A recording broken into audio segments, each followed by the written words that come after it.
వేములవాడలో సంచలనం సృష్టించిన హత్య కేసులో నిందితులను పోలీసులు అరెస్టు చేశారు. నిందితుల నుంచి హత్యకు ఉపయోగించిన ఆయుధాలు, సెల్ ఫోన్లు, 2 బైక్స్ ను స్వాధీనం చేసుకున్నారు.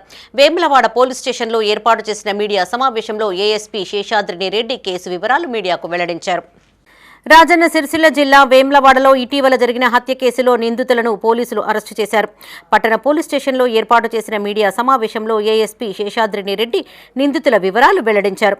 మృతుడు చెట్టిపల్లి పరశురాములు హత్య కేసులో ప్రమేయం ఉన్న నిందితులు బైరెడ్డి వినయ్, ఈర్ల సాయి, వస్తాద్ అఖిల్, నేదూరి రాజేష్, అడ్డగట్ల మనోజ్ కుమార్ అనే 5 స్నేహితులు ఉండేవారని తెలిపారు. గతంలో వీరందరిపైన వివిధ పోలీస్ స్టేషన్ల పరిధిలో పలు కేసులు నమోదు కాగా జైలుకు కూడా వెళ్లి వచ్చినట్టు చెప్పారు.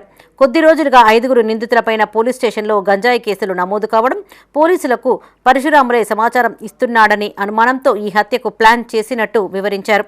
ఇందులో భాగంగానే ఆదివారం మహాలింగేశ్వర గార్డెన్ ఫంక్షన్ హాల్ వద్ద పరశురాములు ఉన్నాడనే సమాచారం మేరకు అక్కడికి చేరుకున్న నిందితులు అతడిపైన గొడ్డళ్లు, కత్తులతో విచక్షణారహితంగా దాడి చేసి హతమార్చినట్లు వెల్లడించారు. మృతుడి భార్య ఫిర్యాదు మేరకు కేసు నమోదు చేసిన పోలీసులు 4 రిమాండ్కు తరలించగా మరో వ్యక్తి పరారీలో ఉన్నట్టు చెప్పారు. ఈ సమావేశంలో పట్టణ CI Veeraprasad, rural CI Srinivas, ఎస్ఐలు రమేష్, వెంకటరాజం పాల్గొన్నారు. ఇది 13th ఏప్రిల్ 13 తారీఖు ఏప్రిల్ రోజు జరిగిన మర్డర్ విషయమై ప్రెస్ మీట్ పెడుతున్నాం.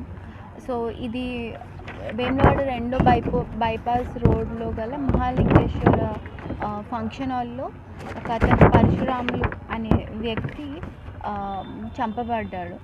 సో ఇందులో ఈరోజు మనం ఒక 4 నిందితుల్ని పట్టుకొని ఈరోజు రిమాండ్కి తరలించడం జరుగుతుంది.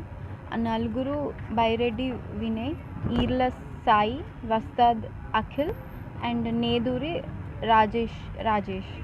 సో ఇది సంగతి. ఇప్పుడు రిమాండ్ అయ్యేది 4. అయితే దీని వెనుక మోటివ్ ఇదంతా చెప్పేసి ఏంటంటే బేసిక్గా ఈ పరశురాములు అనే వ్యక్తి వీళ్ళంతా ఈ నలుగురు ఏవైతే అక్యూజ్డ్ ఉన్నారో ఆల్రెడీ వీళ్ళ మీద గంజాయి కేసులు ఉన్నాయన్నమాట. సో ఆ కేసులన్నీ అవ్వడానికి పోలీసులకు ఇన్ఫార్మర్గా పనిచేసిన వ్యక్తి పరశురాములు చంపబడ్డవాడు అని అదొక కక్ష పెట్టుకొని ఇతని వల్లనే మా మీద కేసులు అయినాయి, ఇతను మాత్రం మంచిగా వ్యాపారాలు చేసుకుంటూ గంజాయి అమ్మి పెద్దగా ఇల్లు కట్టుకొని అంతా ఉంటున్నాడు, కానీ మాకు మాత్రం ఏం లేదు, సో చంపేస్తే మాకు లైన్ క్లియర్ అయిద్ది అనే ఒక దురుద్దేశంతో వీళ్ళంతా ఇది ప్లాన్ చేసుకొని చంపుతున్నారనమాట. సో ఇందులో మనకి ఇంకా ఇంట్రోగేషన్ మొత్తం చేసి తెలిసింది ఏంటంటే మొత్తం 5 ఉన్నారు ఈ ప్లాన్లో.